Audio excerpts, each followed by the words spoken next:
سلام علیکم برادرای عزیز، امیدوارم که خوب هستین، صحت سلامت هستین.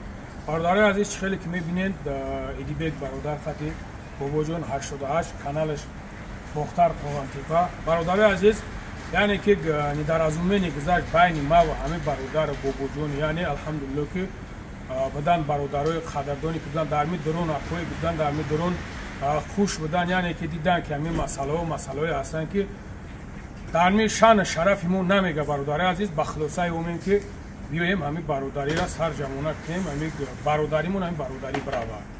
دیگه برادر سلام علیکم و رحمت الله و برکاته. برادر عزیز الفا خوارو. خب برادر عزیز یگان گپی پست بلند، یگان حقارت دشنم، یگان کس نه گپ زدای نه گپی پست زدای نه بلند گپ زدای. لنگری برادر با وجود برادر گپ زدن همه کسا صفویز، یعنی که مقصد مصلحت کردیم اومدیم سر اصول شیشتیم، یعنی که ما میخواستیم با کامera شوا مثال جا برادرای قدردان بودن کامera را اجازه ندادن، یعنی که مثال پشتی کردن حل کردیم مسئله را. برادرای عزیز همین گپ گفتنیم که من خطاگی داشتم، خطاگی من فهمیدم، لنگری خطاگیش خودش فهمید، مثال بابا جان خطاگیش فهمید، یعنی در همه جا یگان نفهمی نیست. این معنی را نداره که یگان کس بگردیم بگیم که لنگری را من یگان مثال زورواری کردم، لنگری مرا زورواری کردم، ما بابا جان زورواری کردم، این مرا یگان کس پیش یگان کس آدم آوردگی، این خیلی گپ نبود و نیست. چیست مصلحت قطعی گپ قطعی اومدیم شیشتیم، یعنی مقصد سری اصول همه هر یعنی مقصد من شکایتم گپ زدم، این شکایتش گپ زد، این شکایتش گپ زد، یعنی خلاصه اید اومدن که همین مسئله را پروست محکم کنن. سلام علیکم دوستان عزیز، خداوند نگهبان تو باشه. برادرها یک چی میگم، کلی بنده خطاکار است. من خطا کردم، این هم خطا کرد، یعنی خطا گوناگون میشن.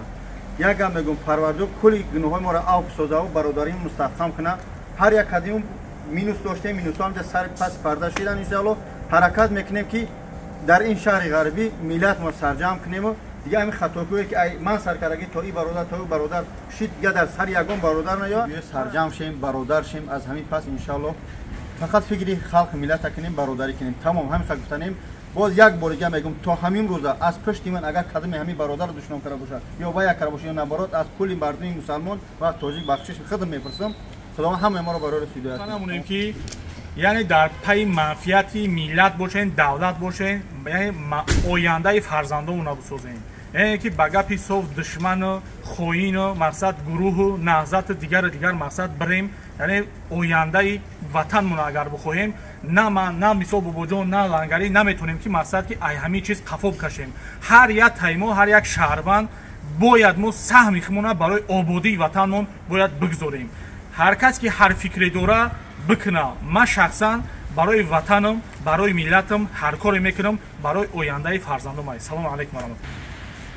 دوستان عزیز یک چیز را بفهمه که همین صلح و ثبات اینجا و هم پیشروی وطن که میبینه این به آسانی به دست نمیاد. شیرمردا، شیردلای بودن که در وطن جان دادن، جان باختن، حرکت کردن، مقصد جانشون در خطر گذاشتن. امروز الحمدلله وطن ما گلگل شکوفان تنج آباد الحمدلله. یا بارگه برادرای عزیز، یعنی که خودتون دیدین الحمدلله که بین از همه دا خوبش تنجی و امونی دستگیر یکدیگر باشیم. جنگ دعوا با فکر ما در کار نیست. شما که برادرای عزیز یعنی که دشمن میکنین، مادری ما را حقارت میکنین، مادری ای را حقارت میکنین، مادری را حقارت میکنین، ما امروز نه قدی برادر میشم، نو فراموش نکن که نویسندگی تو برادر در دل ما میمونه. برای هم قدر باید که هممون کسی باشیم نباشیم از خدا بترسیم. اینه پس